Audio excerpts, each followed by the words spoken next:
think this is our day 13, and now let's study this particular sum. This sum is your institute sum. Okay, so I will be copying this entire part.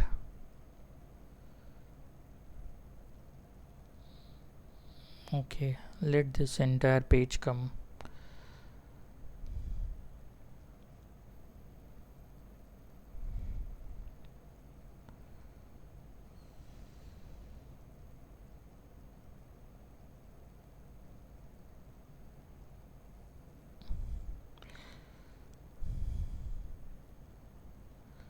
So I will be cutting this portion.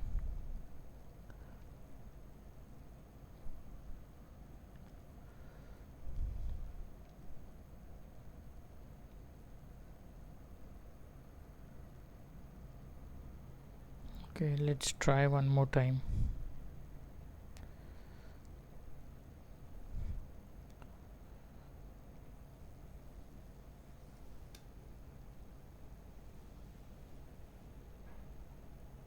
Okay.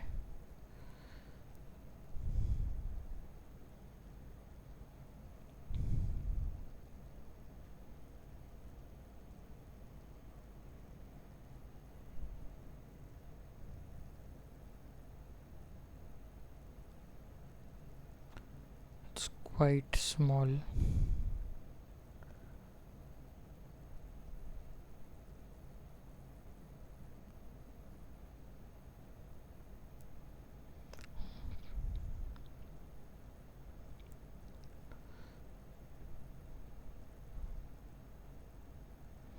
Okay,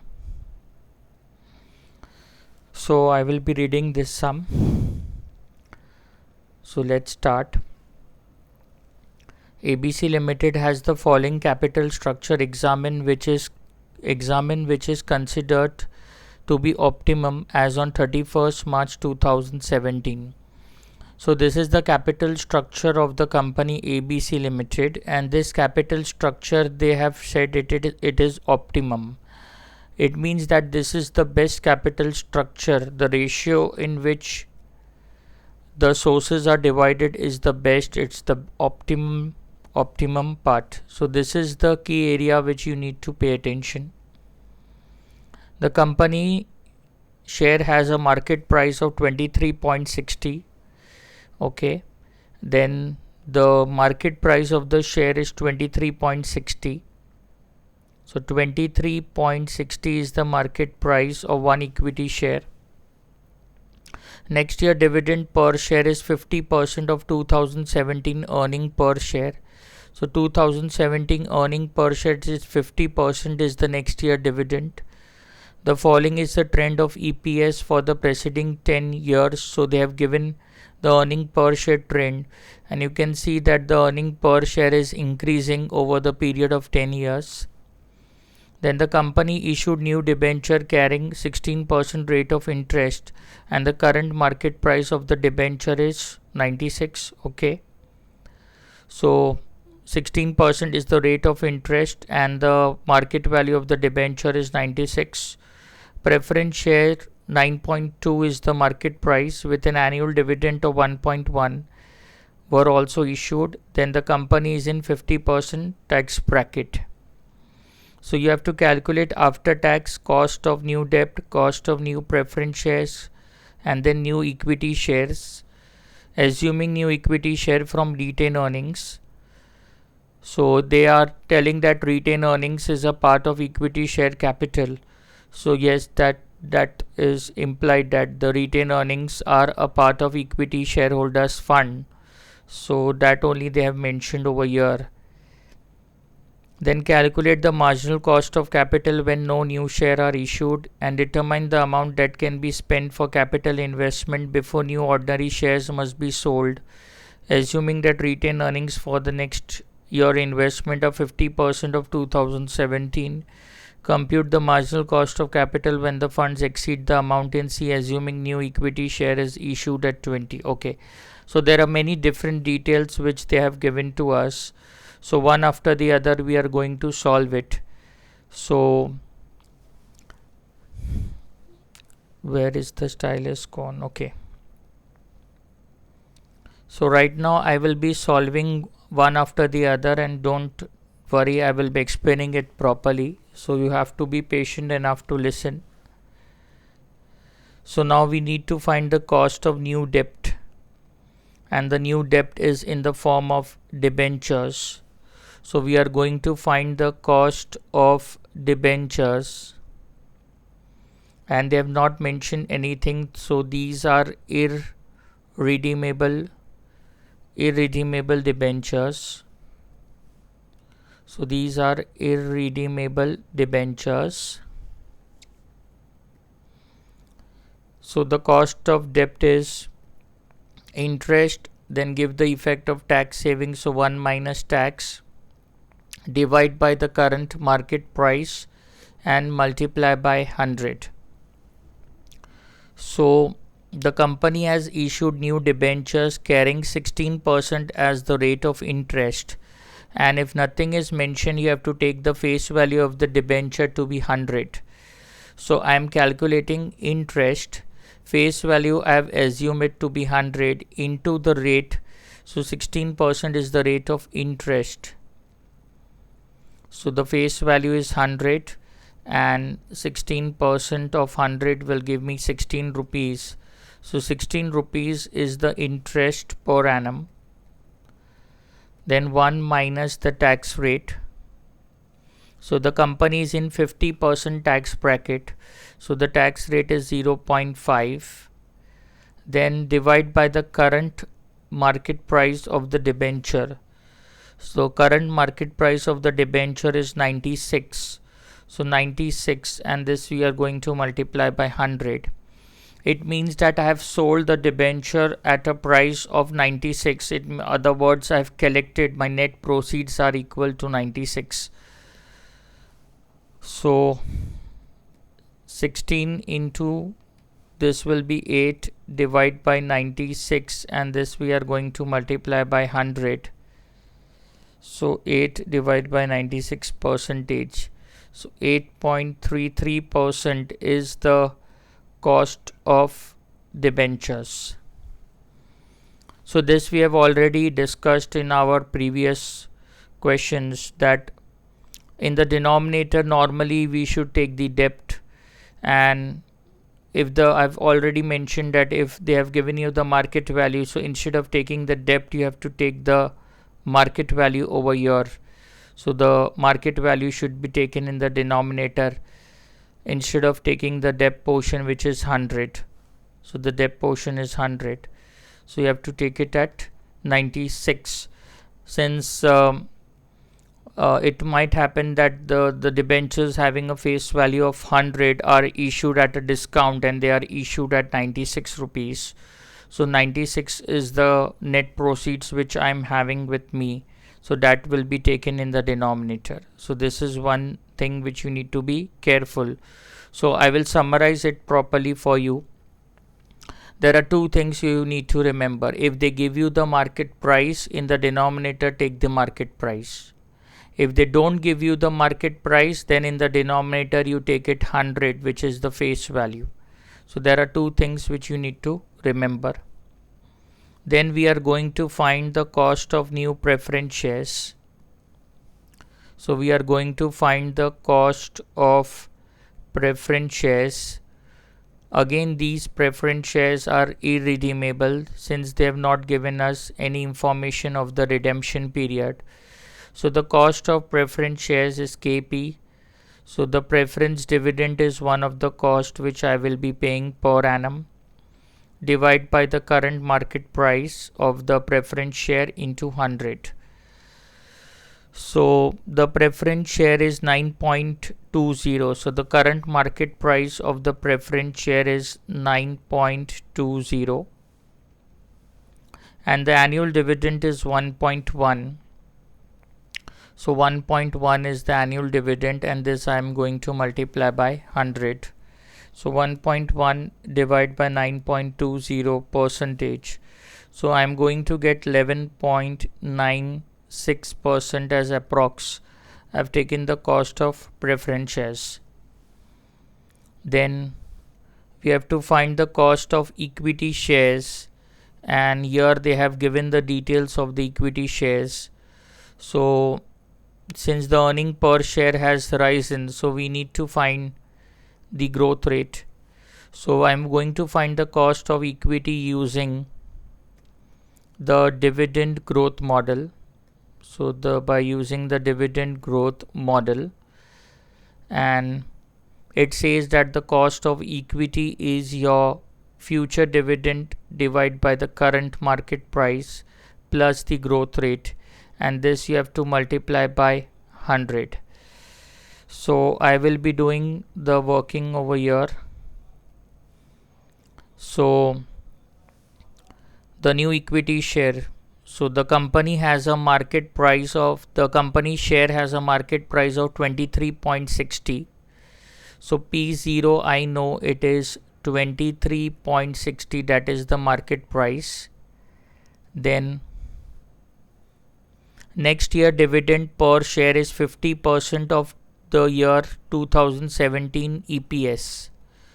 So what they have said is the next year dividend, that is D1, is the earning per share of 2017, and it's 50%.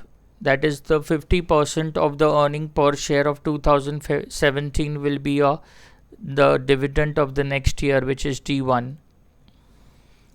So yes, next year dividend per share is 50% of 2017 EPS. So 2017 EPS is 2.36. So it is 2.36 and 50%, that is 50 on 100. So 2.36, 50% is going to give me 1.18. So 1.18 is the D1, which I have already found right now. So I found D1, I found the P0. Now I need to go to the growth rate. Now if you see, the earning per share is increasing from 1 to 1.10, from 1.10 to 1.21, then 1.33, 1.46. So how to find the earning per share? So I'm just giving you a hint, and I've already covered this part in our concept sums where we need to find the growth rate. So I'm taking 8, 9, 10, 11, 12, whatever it is. So it's 8, 9, 10, 11, 12, 13, till 13 I'm taking, and so on. So the earning per share is 1.10. So it's 1, then it's 1.10, then it's 1.21, then it's 1.21, and then it's 1.33, 1.46. So 1.33, 1.46, 1.33, then 1.46, then the next part will be 1.61. So this will be 1.61. So you need to find the growth rate. So whenever you need to find the growth rate, this is a period of 1 year. So from 1 rupee, the earning has risen to 1.10. So what we'll do, we'll see the how much there is growth in earnings. So 1.10, I will subtract by 1. So 1.10 I will subtract by 1 and divide by 1 into 100. So how much I will get is 0.10 into 100. So I'm going to get 10% over here. So here there is a growth rate of 10%. Now here we need to find, so 1.21 I'll subtract with 1.10, and this I will be dividing by 1.10 and into 100.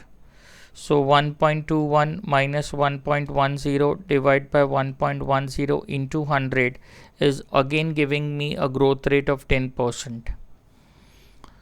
So what I mean to say is that every year there is a growth of 10%.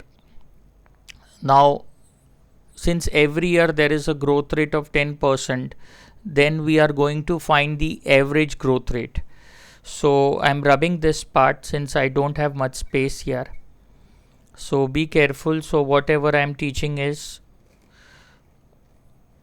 now every year we are having a constant growth rate of 10%. So from 8 till 17.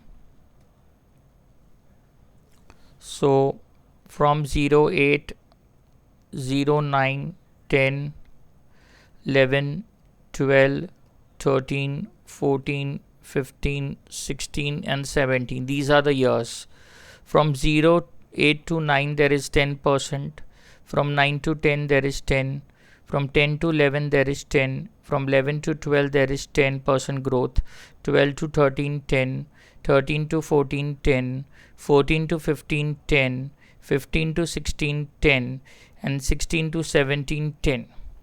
So 10, 20, 30, 40, 50, 60, 70, 80, 90. So 90% divide by 1, 2, 3, 4, 5, 6, 7, 8, 9. So divide by 9. So I'm having an average growth rate of 10%. Now I would have taken a shortcut that the growth rate is 10% constant. So the average is also going to come the same. But why I taught you this way is that if if they give the data, if they change the data, and this they give it 10, this they give it 8, this they give it 7. So the right way is to take a simple average over here. So all these percentage is equal to 90. I will divide by the number of years. So this will be counted as 1 year. So this will be counted as another 1 year. This will be counted as another 1 year. So like this you are going to get in total 9 years. So 90 if I divide by 10, so I'm going to get a simple average growth rate of 10%.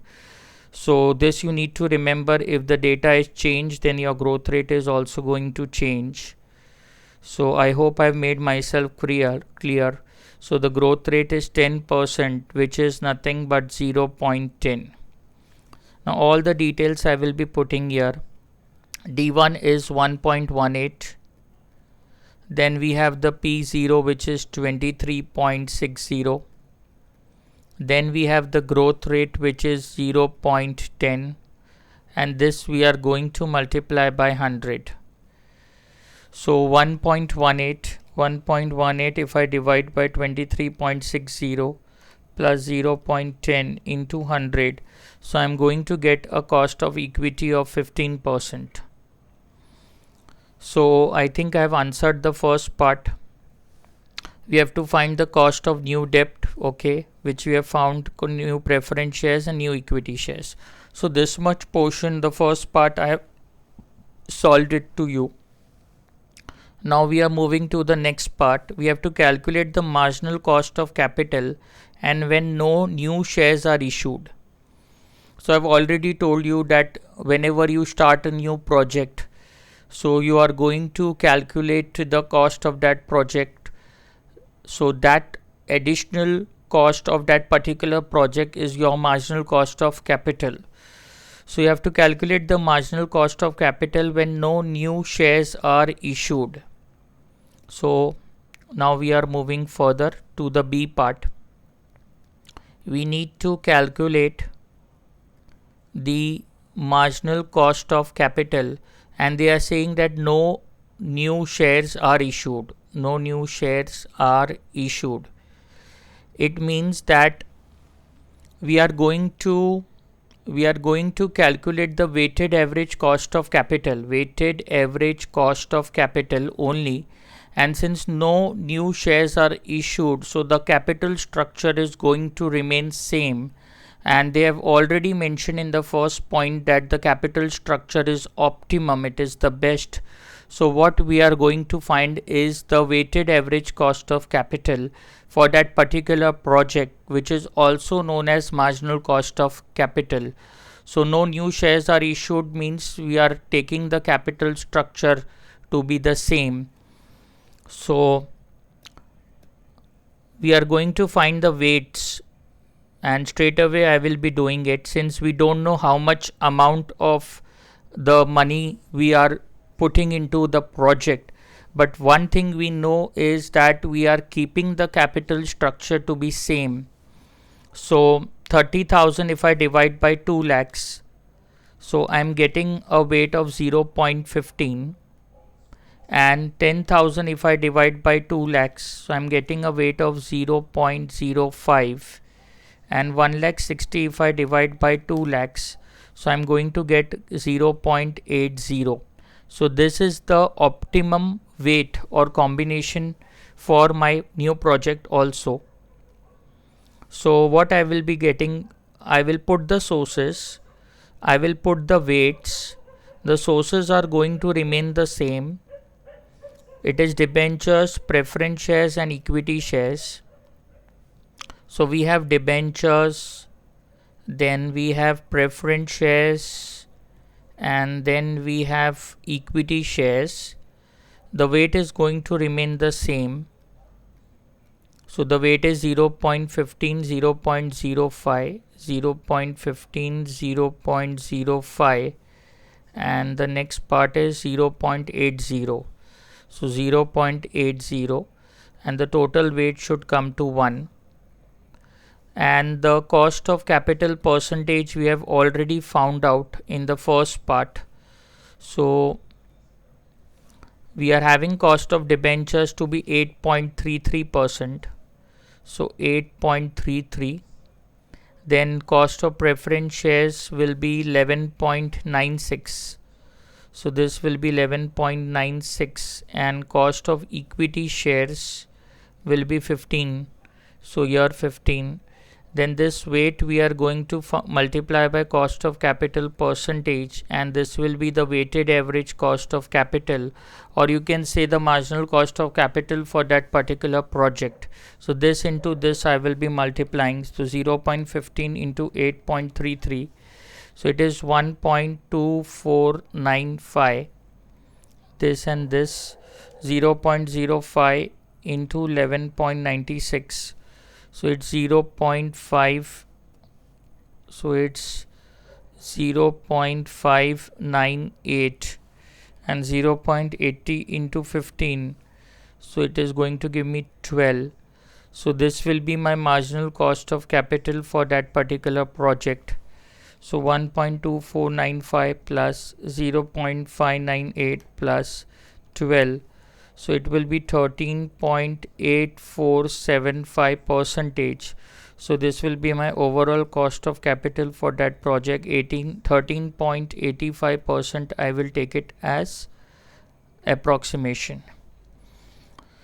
So I'm making myself one more time clear that the marginal cost of capital is associated with an additional project which you are going to start, and they have said that there are no new shares which you are going to issue. So what we have assumed is that we have assumed the capital structure to be same, and the cost of capital is also going to remain the same, and we are going to calculate the weighted average cost of capital. Now the question would come into your mind is that when you start a new project, so if you don't issue any shares, so how will you finance that project? So I think that they will be using the retained earnings, and which they have mentioned also. So the retained earnings would be put into use for that particular project. So that's why no new shares are issued. So I have interpreted what they have said to you, and now we are moving further. So now the third part is that, so I will be starting with the third part. So now we are moving to our third part, which is, I will be reading this third part. So let this be okay. So determine the amount that can be spent for capital investment before new ordinary shares must be sold, assuming that the retained earnings for next year investment are 50% of 2017. So determine the amount that will be spent on capital investment before new ordinary shares must be sold. So what they are telling is that we are not going to issue any new equity shares. So what we are going to do is, I am explaining you, don't worry. We are having a capital structure, and this capital structure, what we are having is divided into two parts. One is the debt component and other is the equity component, and this is the optimum capital structure which they have given to us. So you will understand it, don't worry. See, 0.15 and 0.05, that is the debentures and the preference shares, will be considered as debt. So our debt component is 0.20. So our debt component is 0.20 and our equity component is 0.80. So our equity component is 0.80.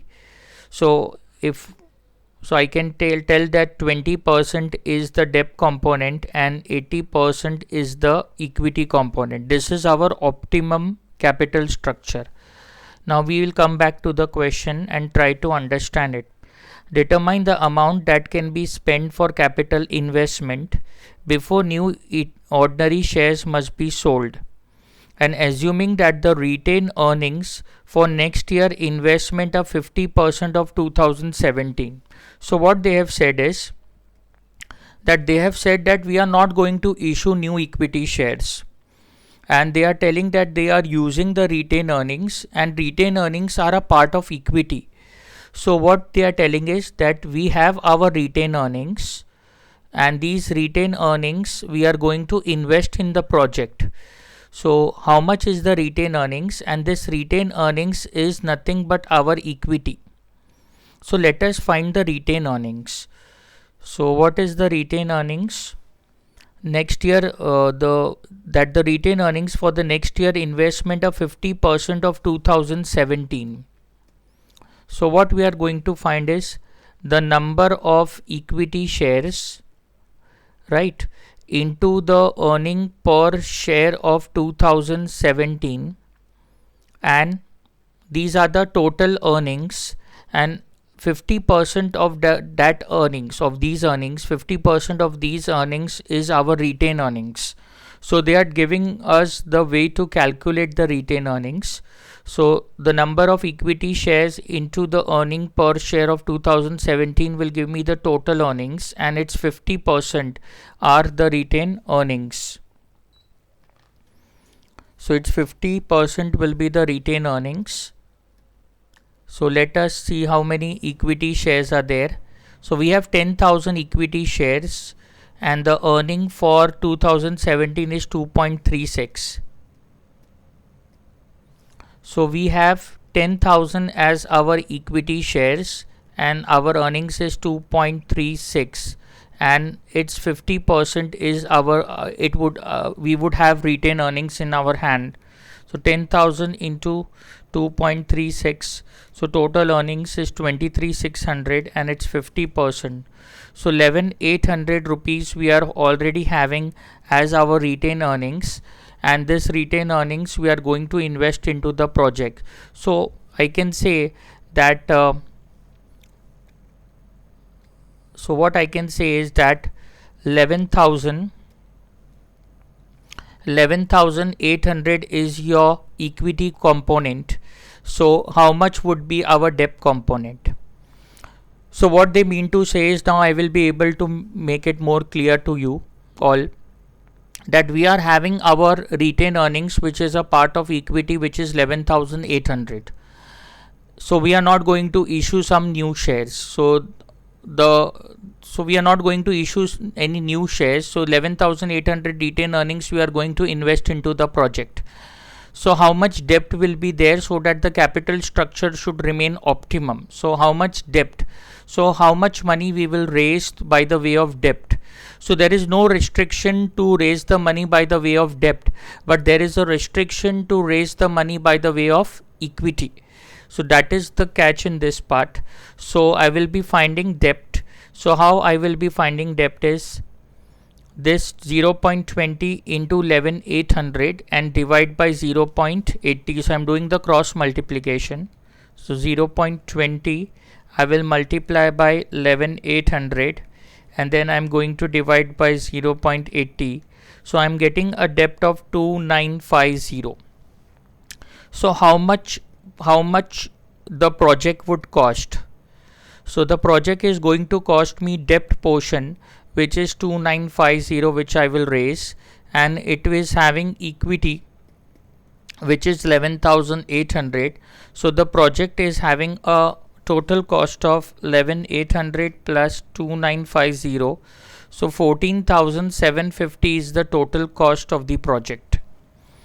So the question is somewhat not that clear for you to understand it, but I have made most of the things clear, I think so. So yes, so determine the amount that can be spent for capital investment. So I can spend in total for the capital investment I can spend is 14,750 rupees if I don't issue any new equity shares and I use the retained earnings as my equity, and the remaining portion I will take it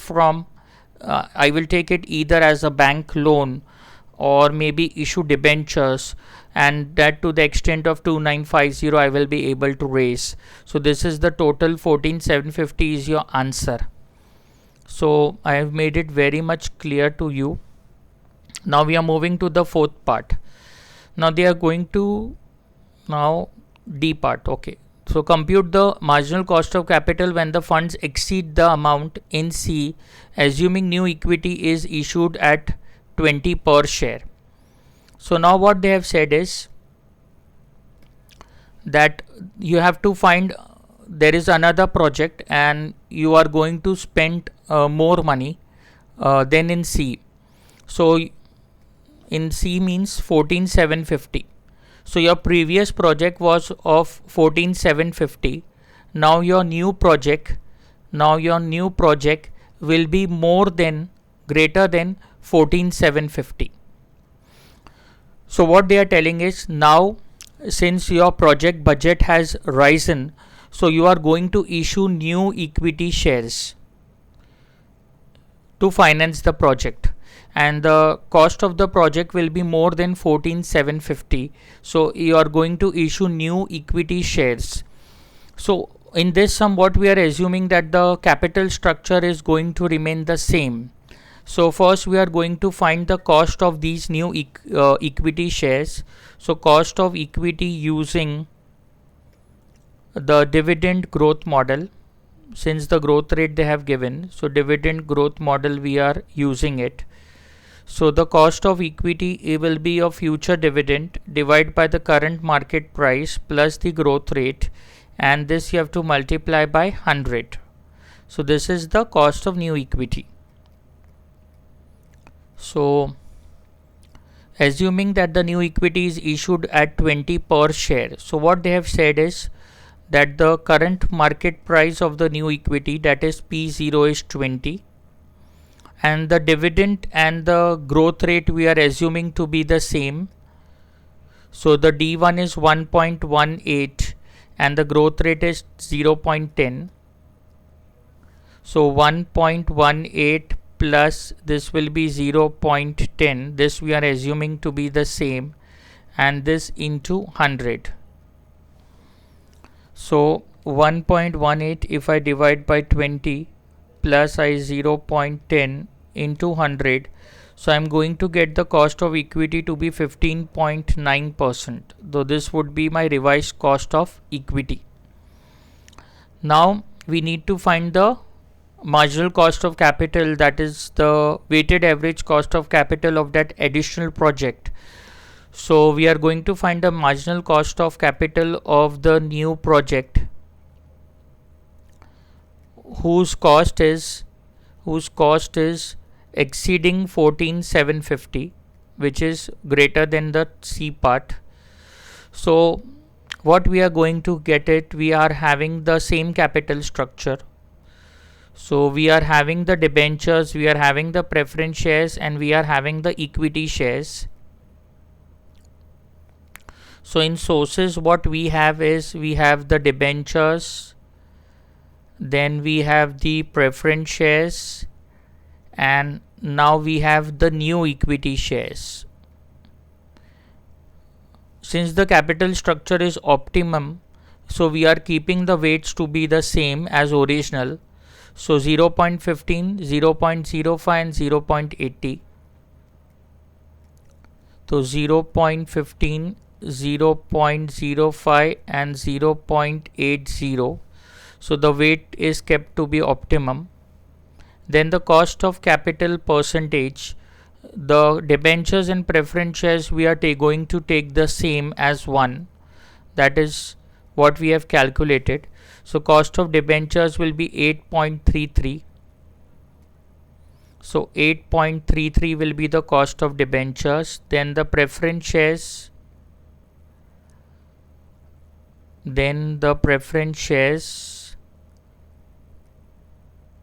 will be 11.96.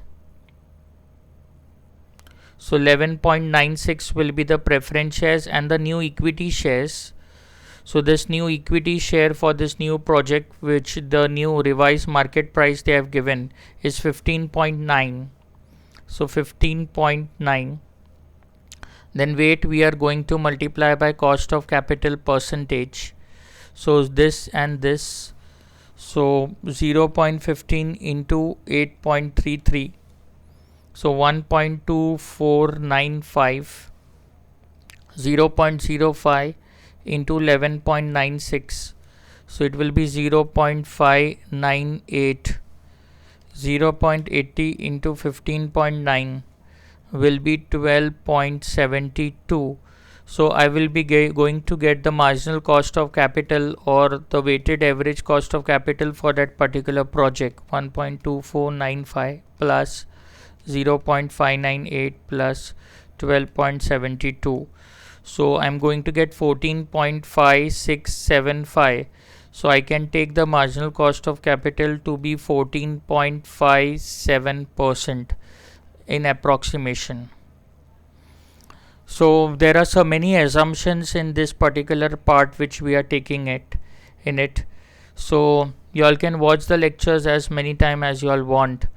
So I'll just summarize in what we have done is that we have considered the market value, and then we have found the cost of debentures, cost of preference shares and cost of equity shares. The first part was simpler. In the second part, we have found the marginal cost of capital for a new project, but they have said that there is no new share been issued. So what we did it, we took the capital structure, which was the optimum capital structure, and we took the weights of we took the cost of capital of which we have calculated here, and taking these weights and the cost of the capital, we have found out the marginal cost of capital. So this is the second thing which we had done. Now the third thing was quite tricky. So what was in the third thing is that the capital structure will remain optimum. That is, the 80% would be equity and 20% would be the debt. And the retained earnings we are going to calculate, and that retained earnings will be a part of your equity, which I have done here. So these retained earnings will be a part of your equity, and the equity is 80%, so debt is 20%. How much is the debt? So we got the debt as 2950. So I am raising a debt of 2950. I am having retained earnings in the form of equity, and my total cost of the project is 14750. So this was something which they were asking.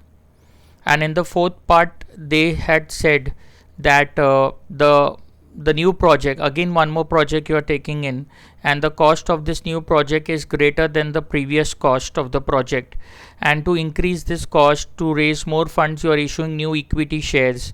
So we have found the cost of equity taking into account the new market value of the shares, and keeping the keeping the capital structure at optimum, and these two rates were as the optimum capital structure, and this was the revised rate of the new equity share.